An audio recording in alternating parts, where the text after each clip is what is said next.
Good morning. Good morning. Hey everybody, what's up? Morning Deuce for Tuesday.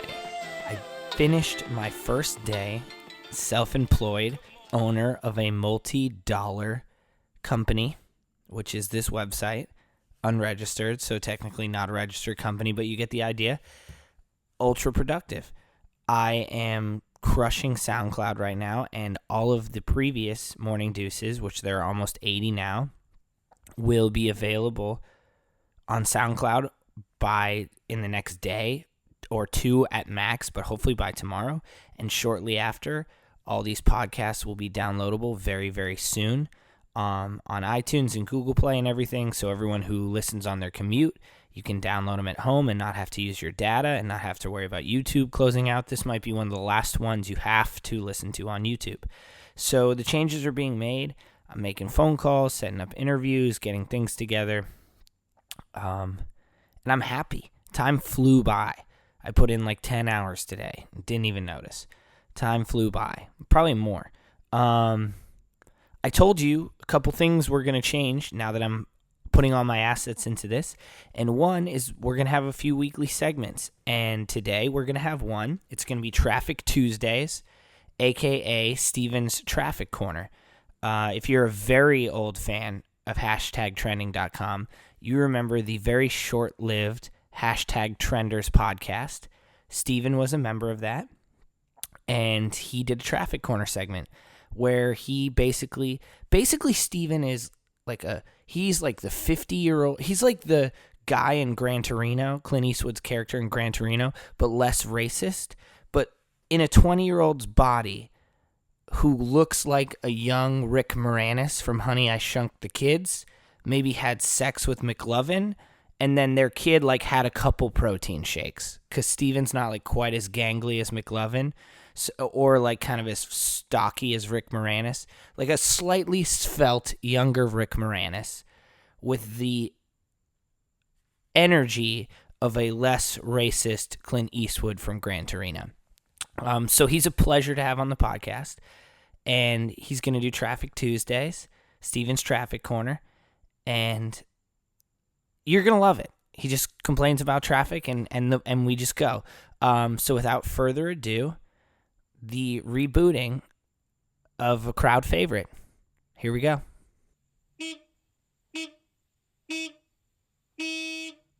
Okay, we're going to bring back a new old segment. We're going to do Traffic Tuesdays, a.k.a. Steven's Traffic Corner. For those of you that are very original followers of Hashtag Trending, you will remember the original Hashtag Trenders podcast featuring several individuals, one of which was Steven, who would go each week with a traffic rant in Steven's Traffic Corner. We're going to bring that back. We're going to put it in the Deuce. On Tuesdays, Steven is here. He's ready to put I'm back, whether you like it or not. And I'm going to put some traffic up on that ass. It's getting uncomfortable already. Right up in that ass. So he's ready to put some traffic in the Deuce. And Steven, first off, welcome back to America, as I know you were a traitor to our country and went to Europe. Yeah. You're wearing a Yeezus 2020 American flag t-shirt right now, but we know in your heart that you long for Europe. Yeah, sure. All right. It's a cool place. I don't know. Yeah, did you enjoy yourself? Did you have fun? The socialism really got to me. And here we are, yeah. You and Kanye, in it to win it. So, without further ado, tell me what your Steven's Traffic Corner thoughts are for this Tuesday for the viewers. Okay, well, I'm a little rusty, Dave, so okay. Forgive me if my thoughts are a little nebulous right now. But one of my, as maybe our longtime listeners may know, and if your new listeners, I know in the month that I've been gone, you've picked up a huge following. So yes. To the new listeners, yes. Just huge amount of new listeners. Yes. One would say dozens. Dozens at best. Let's not get crazy. Dozens at best. One of my big sticking points when I'm driving is people using blinkers. Yes. To me, it should be mandatory. I know it's a law, but our police don't enforce it. Well, what should be the punish? Do you want lashings? Should police have whips where, like, if you don't use a blinker, they just pull you out of the car, you get 2 lashings in front of your... I'm thinking more like 4 in front of your wife and kids. So you're advocating for public beatings without blinkers. Yeah. Okay, and that's your uses 2020. If Kanye goes up there and he's like public beatings for people who don't use he has my vote automatically. Automatic vote. Okay, all right. If my vote wasn't automatic enough already. Okay, he's locked and loaded. Anyway, blinkers. Mm-hmm. Use your fucking blinkers, people. Okay. God damn it. Okay. In Europe, in my experience, so I don't want to make this a blanket statement, but in my experience, that's like saying with all due respect and then saying something pretty ultra much, offensive. Yeah. Like I'm just buffering the fact that I'm gonna not to be racist, but and it's like this is gonna be racist. Yeah, but it's because I said not to be. Yeah, I mean I was there for a while. I don't want to make a generalization, but here's a generalization. Insert generalization. Yeah, okay, so go ahead. Everyone used their fucking blinkers. In Europe, everyone used their blinkers, yeah. and I didn't even drive. They're communists. They're socialist communists. They're all in it together, man. Yeah. Well, maybe if they drove American cars, they would feel like they own the road. And they wouldn't feel a need to indicate where they were turning. Well, I'm glad they didn't, and I didn't even drive there, and it was still refreshing. Okay. Just watching people use their blinkers. Like I was in the bus, and I was just like, wow, I can't believe like that person just cut off our bus that they used their blinkers like the whole time. I have a question for you as like pretty much a curmudgeon-y 50-year-old man, but not. When you're on a bus and you see someone use a blinker and you feel like a lack of anxiety and put at ease, it's more like a nice like sigh of relief and like a fist bump. Like as if you you were holding in a pee for a long time because you couldn't go and you finally got to let it out. Yeah, a little bit like that. What about if you see someone turn without using a blinker on a bus? Do you get like anxious inside the bus? You know, hashtag privilege. Haven't ridden a bus in a while. That wasn't in Europe. Okay. So I don't know when I would have felt like that. Okay. What if you're in the passenger seat of someone else's car? Yeah, I'm probably like, man, what an asshole. Like, to the guy that's driving. I'm just like, what an asshole, right? And they're like, yeah, you know. But I'm just like, yeah, right? He's an asshole. I want you to confirm Acknowledge what I'm saying. Yeah. Okay. That makes sense. Okay. Yep. The thing, though. Yes. Particularly in Italy. Uh-huh. That confounded me. Mm-hmm. Use their blinkers. Mm-hmm. But they're all fucking madmen and women. Meaning? They drive like crazy people. Well, duh. I saw the Italian Job. Basically, that's how people drive there. Mark Wahlberg without and the Mini Cooper. But without the Mini Coopers. Okay. Like a Fiat. Okay.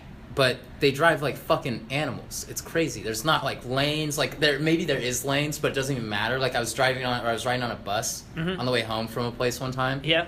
And it was like maybe like a 1.5 lane road or a 2 lane road. I don't think there was like a middle demarcation to make it 2 lane road. Okay. And there was just people. It was a fucking free for all, man. It was a free for all. People using blinkers, but just doing whatever the fuck they wanted. So it was like I'm using a blinker, telling you I'm doing this, and like it's up to you to survive, right? So my next question is this: when you were going around Italy, did you happen to see a blonde girl from the late 90s to early 2000s named Hilary Duff on the back of somebody else's scooter trying to find love with a slightly hairy Italian man? Yeah, like every few hours. Did you ask her if she's going to let the rain fall down and wash her skin, let it wash away her sanity? Because she wants to feel the thunder. She wants to scream, let the rain fall down. She's coming clean. Did you say that to her? I didn't really get that chance. Okay. But at least next time when you go to Europe, pass that message on for me. Okay.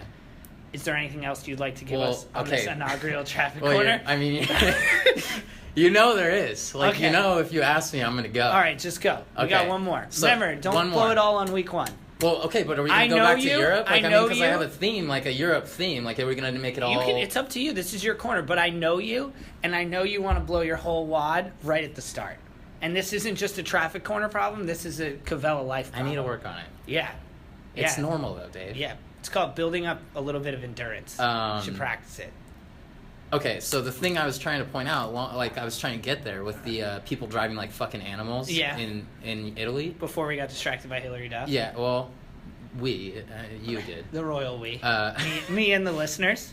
The dozens of listeners. It's weird because once they get to wherever they gotta go, which they get there really fucking fast because they'll run you off the road to get there. Mm-hmm.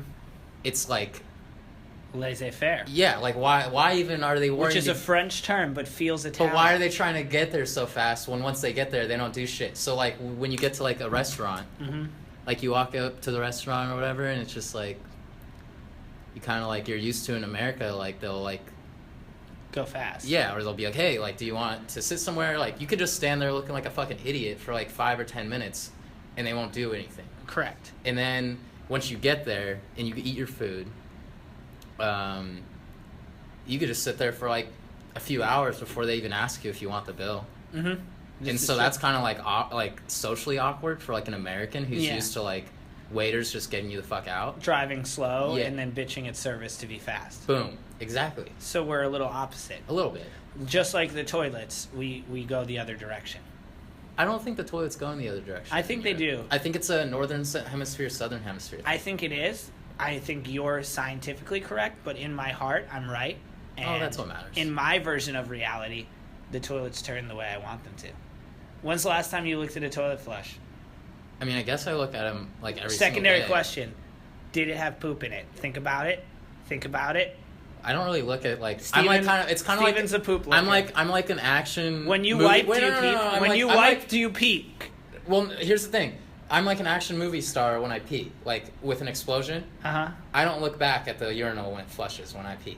You just let the. I'm just like I'm out of here. I'm not even looking back at this. Like the Joker when he just like clicks the button to let something explode. Yeah, and he walks just, away. Gently walks away. Yeah, it's kind of like that. But then you know. But when you're a poop peeker.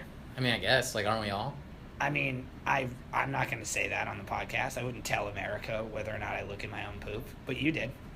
So I mean, you have to check your own health. It's like it's like checking for lumps. Like you gotta just see what's going on. Looks like I trapped you in a little bit of a pretzel to get you to admit something. So that's been Steven's Traffic Corner with poop looker Steven Cavella. Okay, maybe it hasn't been Traffic Corner. Go ahead, Steven. We can it's all right. You've had it bottled up for a month. No, we can like it. Is this very specific to what we're talking about right now? It has to do with traffic, but it's a foot traffic kind of thing. I'll give you get 15 seconds. Can you get it out in 15 seconds? I could try. All right, shot clock. Ready, go. Okay. In Italy, there's no such thing as fucking lines. Like, I went to a train station to get a train for a bus pass. Like, this is so much stress. 8, and this 9, you 10, counting? I can't even talk. 11, You're counting. 12, 13, 14, 15. And that's all the time we have for this week, Steven's Traffic Corner. Tune in next Tuesday. And thank you so much, Steven, for being a part of it. We really enjoyed your presence, and see you next time. So there you go, Steven's Traffic Corner. I hope you guys enjoyed it. Kind of got him in a pretzel there, which honestly isn't that hard to do. But if you enjoyed it or you have a traffic issue you want Steven to talk about, reach out to him on Twitter at Steven Cavella or me at dspin4, the win, or at hashtagtrenders. And we'll do this every week on Tuesday, one of our segments, which we've had a lot of great feedback about. But now it's time for me to get into my deuce. We're going to go to Rio, where the love triangle in the love land that is Brazil has created some waves. Brazilian female synchronized diving. They won a silver, apparently, at the last Olympics. This time, they came in last. And they came in last because one of the divers, who's 20, was bunking with the other female diver, who's 17. She fell in love with a canoeist named Pedro Goncalves, something like that, whatever. They decided to have a gigantic sex marathon in the Olympic Village and lock out the other girl's partner the night before the synchronized diving event. The 17-year-old got locked out of the room, while the 20-year-old could sow her wild oats on Canoe Man all night long, just going to town. And then they came in. Clearly, there were some problems. The team totally sucked. They were getting laughed at. And the girl said, they're not competing together anymore. She said, the 17-year-old, I've been waiting for 4 years to be present at the Olympics, and for her, I guess it was better to have fun and throw me out of the room. as in this girl just want to go and bang the hotties at the Olympic Village, which everyone knows a real champion wins the race and has sex with the hotties afterwards in the Olympic Village. Tinder up 129% inside the Olympic Village compared to normal use. So now Olympians are just getting on their phone and swiping for other Olympians. And 40 condoms per person, I think it's 400,000 or something like that, condoms are there. But that doesn't really count because one out of every 4 condoms, 25% for those of you playing at home, is a female condom. And I've said this before, I've never known a human being that's used a female condom. So unless that's something in parts of the world that I don't understand, and it could be a cultural thing, there's no way that 100,000 female condoms are being used. I don't care how weird everyone is going. If they are being used, that means they ran out of the 300,000 regular condoms. Anyway, pretty ridiculous that these people threw away their opportunity for Olympic prowess for a sexual midnight romp. But who knows? Maybe they're in love. And maybe the Brazilian diver, she just went over to the other girl afterwards and said, like Robin Williams in Good Will Hunting, she was going to do her best performance, but she passed the tickets away and said, I got to see about a girl. I can't compete. I have to see about a man in a canoe. It's just like that. Just that romantic, like that scene in Good Will Hunting. But not. Actually, it was just really weird sex. A lot of really weird sex. Also in the Olympics, one girl won a race by diving across the finish line, and people are pissed about it, being like, oh, that's like not normal part of... Dude, the idea is to get from... If you learned anything from Ricky Bobby, The Ballad of Talladega Nights, it's all about getting from the beginning to the end as fast as possible. If you're not first, you're last. And that scene where Ricky and Sacha Baron Cohen get out of the cars that have crashed and sprint as fast as they can to that da-na-na-na-na-na. I think that's what they played in the background. It's absolutely epic. And that's basically the very end scene of that where they're diving across the finish line. That's what this girl did in Brazil, and she won. And more power to her. You might get one shot to be the world champion. And I know, just like my avid listeners know, all I've ever wanted is to be the best in the world at something. It doesn't even matter what it is. And because that girl was willing to dive, she is the best in the world. I think it was the 800 meters. Don't quote me on that. She's the best in the world at that. So good for her. She took her shot. All things commended. That is the end of part 1 of my deuce. Here's part 2 of my deuce. So part 2, we do the inspiration thing. I've been grinding all day, honestly, that I haven't really taken in the internet as much as I normally do to find the inspiration from someone else. But I will tell you this. I've gotten so many text messages and phone calls from different people being so supportive of me leaving my job to start this. Very few were kind of concerned for me, but it was the polite concern. But most were totally 100% on board. A lot of people who've listened to the podcast really, they like what's going on and they like the idea. But so many of them said the same thing, like, I could never do that. I would never be able to just, like, leap out of a job. I would never be able to do this. Or, like, that's so awesome. That's so risky. A lot of that. Like, it's kind of risky. It's kind of crazy. But it's so awesome. It's kind of crazy. And I know it's early. And I know the situations are different for everyone. But to me, it feels a lot riskier to waste time sitting in a place that you feel like maybe isn't letting you be the best version of yourself. So if you're at a job that does that, or if you're in an environment that does that and you can't figure out a way to sculpt that environment to make that job push you to a better version of yourself, or if that job allows you to be a better version of yourself as a parent or a husband or, a wife or a girlfriend or a sibling, whatever it is, but if you feel like that's limiting you, we have a finite amount of time on the planet. It's the most important resource, right? I mean, that's what they say. Like, the reason really, really wealthy people get private planes, get all this stuff, it's because they value their time so intensely that to get from one place to another place quicker, faster, better, with the valet, all that stuff, so they don't have to wait on parking. because they feel like their time is of more value because people pay so much for their time. But to all of us, I think maybe sometimes we undervalue our own time. We undervalue that every choice we do to make something and spend time doing something is a choice we spend not doing something else.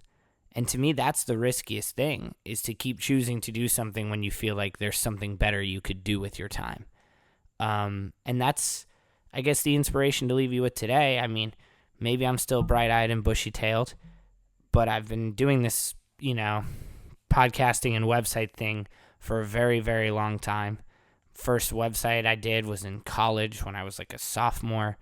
I've made videos and done different versions of podcasts for like 5-6 years now, and this one was the one that found the niche.